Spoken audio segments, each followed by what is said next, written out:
हमें तमाम माताएं बहने इसमें तमाम अशिक्षित महिलाएं, इनसे पूछेंगे अभी कहेंगे नहीं हमको कानून चाहिए। बताए चाहिए ना कानून, सोचेंगे हमारी महिला हम लोगों की समाज में आती हैं, वो उनको जब कानून चाहिए तो हम नौजवान यूनिवर्सिटी में पढ़ने वाले चाहते हैं। हमारा छोटा भाई पढ़ता है, मेरा बड़ा भाई पढ़ता है, मेरे बच्चे पढ़ेंगे आने वाले समय में।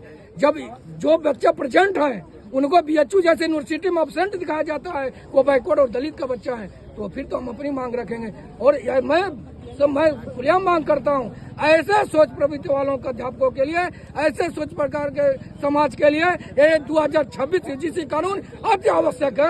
मैं कड़े शब्दों में सुप्रीम कोर्ट ने कहा कि 70 साल भी आप पिछड़े हैं, 70 साल हो गए फिर भी आपके साथ ऐसा अत्याचार हो रहा है, इस पे क्या कहेंगे? सुप्रीम कोर्ट का ये आदेश अभी तक मैं सुप्रीम कोर्ट का सम्मान करता हुआ मैं प्रश्न खड़ा करता हूँ भारत का नागरिक होने के नाते, क्या जिसको कानून से रोका गया है क्या वो पिछड़ा है?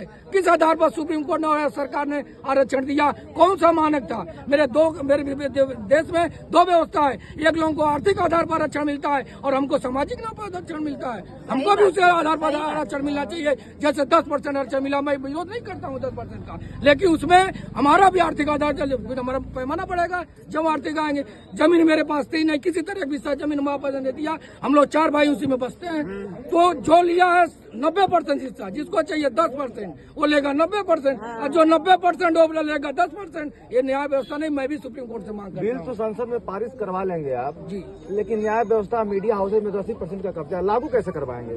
इसी तरह लागू कराएंगे जैसे आप जैसा भाई, आप भी जैसा बैकवर्ड से आप आते होंगे। इसी तरह धीरे धीरे जब जागरूकता बढ़ेगी, जब हम यूनिवर्सिटियों में पढ़ने जाएंगे, जब हमारे बच्चे पढ़ेंगे, एक दिन अपने आप इसमें मैं काबिज हो जाऊंगा। और बधाई देता हूँ पत्रकार महोदय, आप भी एक दलित परिवार से आते होंगे, चाहे बैकवर्ड परिवार से आते हैं, आखिर जाने पड़े हैं तभी आप आए हैं, तभी हम इंटरव्यू दे पा रहा हूँ, क्योंकि मेरे बाप ने मुझे शिक्षा दिया, मेरे परिवार ने शिक्षा दिया, तभी मैं आज इंटरव्यू दे रहा हूँ। इसी प्रकार जो लोग आगे हैं उनसे कहा जाए कि अगर दलितों और बैकवर्डों से अगर नुकसान होता है तो पूरे देश की व्यवस्था को सरकारी व्यवस्था लागू कर दिया जाए।